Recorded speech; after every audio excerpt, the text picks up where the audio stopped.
Hello and welcome to this afternoon's tea and chat on Tuesday the 30th of November.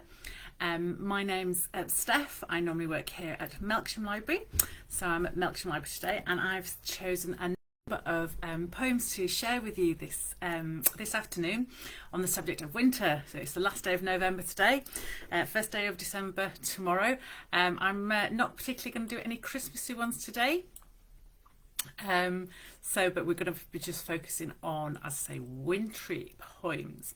So let's get started. Now, the first poem I'm going to start with is taken from this lovely book, A Poem for Every Night of the Year, and it just goes through every day of the year, and a selection of nice poetry by various poets, some very modern contemporary poets, but there's also some kind of classic poets in there as well. The one I'm going to share with you today is actually from Thomas Hardy, who obviously famous for some of his novels, but he also wrote a lot of poetry. And actually he's when I was looking at winter poems, he's actually got quite a few poems that I could have shared with you today. I had a lot of lovely kind of wintry imagery in, but today I'm going to share with you Birds at Winter Nightfall. So the first poem today is Birds at Winter Nightfall by Thomas Hardy. Around the house the flakes fly faster, and all the berries now are gone.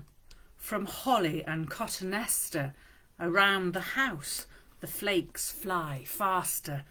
Shutting indoors that crumb outcaster we used to see upon the lawn. Around the house the flakes fly faster, and all the berries now are gone. Around the house the flakes fly faster, and all the berries now are gone. So that obviously conjures up the fact that it's actually snowed, isn't it? The flakes are flying faster. Now, it's not snowing down here in Melksham or in Wiltshire, I dare say, but my son is up in Sheffield, and they've got a couple of inches of snow. So he's been working from home for the last few days. So it is snowing in parts of the north. You might have seen some photos as well in Yorkshire, and I'm sure up in Scotland as well. So anyway, so that was Birds at Winter Nightfall by Thomas Hardy, which is rather lovely. And I'm actually going to follow this with another poem by Hardy. As I say, he did quite a lot of lovely winter image, and this one I'm going to share with you is a poem called The Fallow Deer at the Lonely House. And as I say, also by Thomas Hardy. One without looks in tonight, through the curtain chink, from the sheet of glistening white. One without looks in tonight, as we sit and think by the fender brink. We do not discern those eyes watching in the snow, lit by lamps of rosy dyes. We do not discern those eyes, wandering aglow, four-footed, tiptoe. That was The Fallow Deer at the Lonely House, and by Thomas Hardy. And I like that because you can imagine it's out, looks in tonight, so it's kind of obviously maybe dusk, getting on towards nightfall, and maybe in the snow there's just a deer out there kind of watching silently, and maybe we don't spot them because they're often very still, and then they just disappear silently. So that's a lovely one. Conjures up that kind of stillness of the snow. Quite a few of the poems I'm going to share with you today have got a similar kind of imagery of that kind of sense of stillness. So the next one I'm going to move on to is actually another one which does have a fallow deer, and it's by Edward Thomas, who was also a writer who was born in the late 1800s and did a number of poems. And the one I'm going to share with you today is called Out in the Dark. And and I'm taking some of these poems from this lovely little book here, Poems on Nature. And there's a series of books like this. They're very small, very compact little books, but they're packed full of lovely poems. We have one in the library on poems on happiness. If you're thinking of Christmas presents, I would recommend this as a lovely, lovely present for someone. It's really beautiful. It's got a nice little gold gilt kind of edge in there, And yes, just some lovely poems on nature. So this is Out in the Dark by Edward Thomas. Out in the dark over the snow, the fallow fawns invisible go, with the fallow doe and the winds blow, fast as the stars are slow. Stealthily the dark haunts round, and when the lamp goes without sound, at a swifter bound than the swiftest hound, arrives and all else is drowned. And star and eye and wind and deer are in the dark together near, yet far, and fear drums on my ear in the sage company drear. How weak and little is the light, all the universe of sight, love and delight before the might, if you love it not of night. That's Out in the Dark by Edward Thomas. I love the line in the first stanza at the end where it says, fast as the stars are slow. I really like that line. This is this swiftness. The wind is blowing so fast, but the stars are so, because you can barely see them moving, can't you? But we know that they are moving. If we see those stop-start kind of, the animations where they, the long shutter speed or whatever. But yeah, fast as the stars are slow. That's Out in the Dark by Edward Thomas. Now, the next poem I'm going to do is a poem by Emily Bronte. And this was suggested by Josie, who I work with here at Melksham Library. And she really loves this poem. It's a poem that's special to, she remembers when I mentioned wintry poems. Oh yes, you must do Spellbound by Emily Bronte. So that's what I'm going to read in a second. And it's a book, it was in a book of poetry that Emily published with her two sisters, Charlotte and Anne. And of course it was titled Poems, but of course by Currer, Ellis and Acton Bell, because you may know the Bronte sisters, obviously in those days, it wasn't writing was seen as a man's thing, so you didn't get many female writers. They used to have to have assumed names and as if they were men. So Charlotte, Emily and Anne Bronte went under the names of Currer, Ellis and Acton Bell, so of course they kept their initials. Anyway, so this is Spellbound by Emily Bronte. The night is darkening round me, the wild winds coldly blow, but a tyrant spell has bound me, and I cannot go. The giant trees are bending, their bare boughs wade with snow, and the storm is fast descending, and yet I cannot go. Clouds beyond clouds above me, waste beyond waste below, but nothing drear can move me. I will not, cannot go. Spellbound by Emily Bronte. Feels quite a scary one almost, isn't it? That's someone who's it's as if is the writer out there trapped in the cold but feeling almost frozen and they can't move. I'm not sure, but yeah, but it does feel particularly cold, that one, doesn't it? The wild winds coldly blow. So we're going to have some more cold winds blowing now. I'm going to move on, and I had a really nice time at half term. I had a lovely couple of days staying on the Quantocks in a village called Netherstowey, and in Netherstowey there's a National Trust property called the Coleridge Cottage, and it's a cottage where the poet Samuel T Coleridge actually lived in for a number of years. So Samuel Coleridge, as I say, he lived, because originally he was from Bristol, but he moved down and he lived for a while in North Somerset and rented this cottage. And it was whilst he was living here, when he went for a coastal walk to the nearby coastal village of Watchet, that he was inspired to write the Rime of the Ancient Mariner. So he was actually living here, he was living in Somerset when he wrote the Rime of the Ancient Mariner. And whilst I was down there, of course, I saw this and I couldn't resist buying this book, The Rime of the Ancient Mariner, and Other Poems of Samuel Taylor Coleridge. Now, the Rime of the Ancient Mariner is in 7 parts and it's very long, so I'm not going to read it all. I'm just going to read the second half of part 1. And So the tale of the ancient mariner basically starts at a wedding feast, and this old kind of sailor arrives, the ancient mariner, and he starts telling a tale of when he went out to sea on a boat. And the bit at the start is when the ship is being driven by a storm towards the South Pole. So this is the section that I'm going to read you. So it's the second half of part 1 of the Rime of the Ancient Mariner. And wrap up for this because it will make you feel cold. In fact, I think I might have a quick drink of my coffee. Hopefully you've got a nice hot drink whilst you're watching. So, and now the storm blast came, and he was tyrannous and strong. He struck with his taking wings and chased us south along, with sloping masts and dipping prow, and who pursued with yell and blow, still treads the shadow of his foe, and forward bends his head. The ship drove fast, loud roared the blast, and southward aye we fled.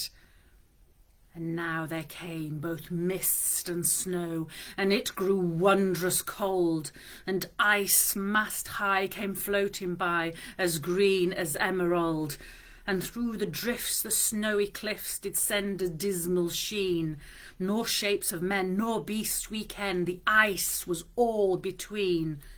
The ice was here, the ice was there, the ice was all around. It cracked and growled and roared and howled like noises in a swound.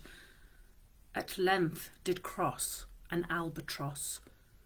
Thorough the fog it came, as if it had been a Christian soul. We hailed it in God's name. It ate the food it ne'er had eat, and round it flew.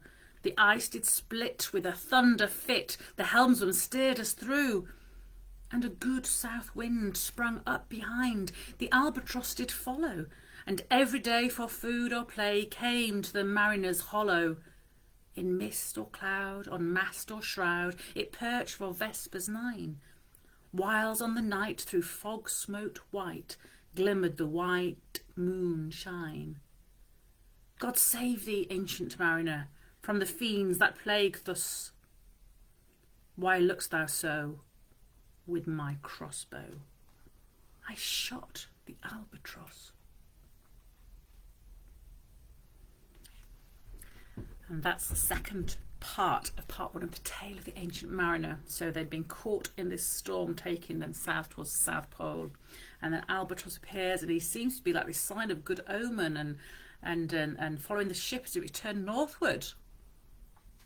But then the ancient mariner, he shoots the albatross, and the following of the tale is obviously then, it's like, these shipmates are kind of like, why did you kill the albatross?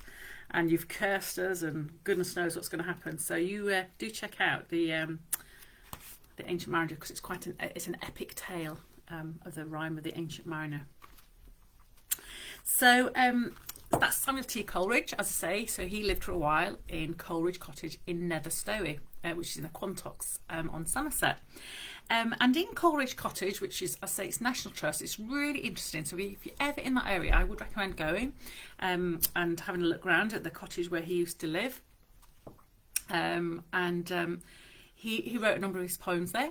And one of his other poems, well-known poems that he wrote, was Frost at Midnight. And he wrote this, and it's in the front, kind of what would be the front room, the room with a fire. He was there apparently one late night, and the rest of the house hold had gone to sleep, and he was kind of there left musing in this room, and he wrote Frost at Midnight. Now again, it's quite a long one, so I'm not going to read all of it. I'm actually just going to read the end bit of Frost at Midnight, but it's a nice one to go to, because it does talk in the start about his cradled infant slumbers peacefully. And in the Coleridge house in Nether Stowey, they do have the baby's crib to represent how the baby would have could have been there. So anyway, so this is just the end of Frost at Midnight. Therefore all seasons shall be sweet to thee, whether the summer clothe the general earth with greatness, or the redbreast sit and sing betwixt the tufts of snow on the bare branch. of mossy apple tree, while the nigh thatch smokes in the sun thaw, whether the eaves drop fall, heard only in the trances of the blast, or if the secret ministry of frost shall hang them up in silent icicles, quietly shining to the quiet moon. And that's Frost at Midnight. So it's the end of Frost at Midnight by Coleridge. That's taken from my collection of Coleridge poems, which I bought when I was down in Netherstowey. So now a really good friend, someone who met Coleridge in Somerset, was another very famous poet, William Wordsworth. Now a lot of people associate William Wordsworth with the Lake District, which is indeed where he was born. But when he was kind of mid-20s, he met Coleridge and they became such good friends that Wordsworth decided, I'm going to go and live nearby in the Quantocks as well, near to Coleridge. So he lived a few miles away, and for a couple of years they did a lot of walking together on the Quantock Hills along the coastal paths, and they were really, really good friends indeed. In fact, it was there they published a book of the lyrical poems together, which was often considered the start of the Romantic poetry movement. So I'm going to be reading this one, which again is from this poem from Every Night. Let me get to the page. And this poem I'm going to read is actually, it's an extract from a work called The Prelude by William Wordsworth, which is an autobiographical work of his. And in this section, William Wordsworth is reminiscing about a happy evening skating in sunset in a winter time during his childhood in the Lake District. And so I thought this would be a really nice one to share with you as we're reading poems on winter. So this is an extract from The Prelude by William Wordsworth. And in the frosty season, when the sun was set and visible for many a mile, the cottage windows blazed through twilight gloom. I heeded not their summons, happy time. It was indeed for all of us. For me, it was a time of rapture, clear and loud. The village clock tolled 6. I wheeled about, proud and exulting like an untied horse that cares not for his home. All shod with steel, we hissed along the polished ice in games, confederate, imitative of the chase and woodland pleasures. The resounding horn, the pack loud, chiming, and the hunted hare, so through the darkness and the cold we flew, and not a voice was idle. With the din smitten, the precipices rang aloud. The leafless trees and every icy crag tinkled like iron, while far distant hills into the tumult sent an alien sound of melancholy not unnoticed.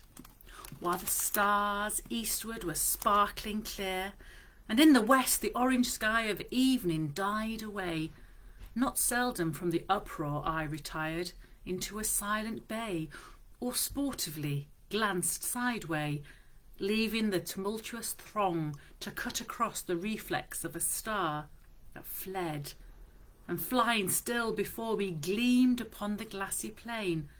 And oftentimes when we had given our bodies to the wind, and all the shadowy banks on either side came sweeping through the darkness, spinning still the rapid line of motion, and then at once have I, reclining back upon my heels, stopped short, yet still the solitary cliffs wheeled by me, even as if the earth had rolled with visible motion her diurnal round. Behind me did they stretch in solemn train, feebler and feebler, and I stood and watched, till all was tranquil as a dreamless sleep. And that's an extract from The Prelude by William Wordsworth, reminiscing about ice skating in his childhood in the Lake District. And at one point in the poem, he's skating on his own, isn't he? And he's appreciating just the mountains and the lakes that surround him. So, and you can get that from the poem, can't you? When he talks about, you know, the tinkle like iron or far distant hills and the sound of the mountains. So that was by William Wordsworth. And this book, The Prelude, was actually published posthumously. by his wife a year of his death. And before it was titled Prelude, the working title, it was generally known as the Poem to Coleridge. So it was a work that Wordsworth had said was his poem to Coleridge. So it's rather nice. So moving on, one more poem I want to show you. It's actually taken from a play by Shakespeare. And this is actually taken from Love's Labour's Lost, and this was suggested by Brian, who's one of our library volunteers here at Melksham, and he really liked this short poem, which is taken, as I say, it's from Act 5, Scene 2, and it's a really good, I quite like this because it's like a depiction of what winter would have been around for the peasants in the reign of Queen Elizabeth I. So this is When Icicles Hang by the Wall. When icicles hang by the wall, and Dick the shepherd blows his nail, and Tom bears logs into the hall, and milk comes frozen home in pail, when blood is nipped and ways be foul, then nightly sings the staring owl, to-hoo, to-wit, a merry note, while greasy Joan doth keel the pot. When all around a wind doth blow, and coffin drowns the parson's saw, and birds sit brooding in the snow, and Marion's nose looks red and raw, when roasted crabs hiss in the bowl, then nightly sings the staring owl, to-wit, to-hoo, to-wit, a merry note, while greasy Joan doth keel the pot. And that's Shakespeare, When Icicles Hang by the Wall. It's taken from Love's Labour's Lost. And yeah, greasy Joan doth keel the pot. So what does keel the pot? I wasn't sure what keel the pot means, but apparently it's to cool something and prevent it from boiling over. You can do it by either stirring or skimming or sometimes pouring, but it's usually stirring. Keep stirring the pot to stop it from boiling over. So that's, yes, can you imagine blood coming from home, frozen in the pail? It's so cold. Gosh, yeah. So yeah, so we're nearly at the end of this afternoon's poem, and I wanted to just end on quite a light note. And again, it's the last poem I'm going to read. Here you go, from the Poems of Nature, and this is just a little short one. It's an anonymous one. I'm not quite sure who wrote this, but it's a lovely one for winter time. Of course, one of our most well-known winter birds, of course, in this country, of course, is the robin redbreast. And so this is Little Robin Redbreast to finish off with. Little Robin Redbreast sat upon a tree. He sang merrily as could be. He nodded with his head, and his tail waggled he, as Little Robin Redbreast sat upon a tree. That's a lovely little book, isn't it? And the robins, I don't know whether you have robins in the area where you live, maybe in your garden or local park. But they're so lovely at this time, and they're so cheeky, aren't they? And they're so confident. They come very close, and it's lovely when they come in, especially if you're doing a bit of winter gardening, because they like to come whilst you're disturbing the soil, and you know, they're having a nose around. So yeah, his tail waggled he. I do like that, the little cheeky robin. So that's it for me today. I hope you've enjoyed some of the poetry I've shared with you. I'm going to finish off having a drink of my coffee. I think I need that to warm up after all those cold poems. Some of them in particular made me feel a bit cold.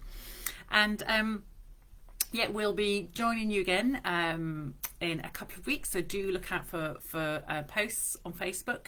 I'm sure it will have a Christmassy theme to the next one, which is in 2 weeks' time, which I believe is, just checking, that's probably going to be the 14th, so it'll be the 14th of December. That'll be our next prime time. If you do have any comments, please do add them on here. I hope you've enjoyed watching, or if you're watching on catch up, I hope you've enjoyed it. And we would love to hear any feedback, if there's any particular poems that you've enjoyed, or indeed if there's any information that you'd like more, you know, if there's more information you would like about certain books that I've shown you, and details of things like that. Anyway, thank you for joining me, and you take care. Bye.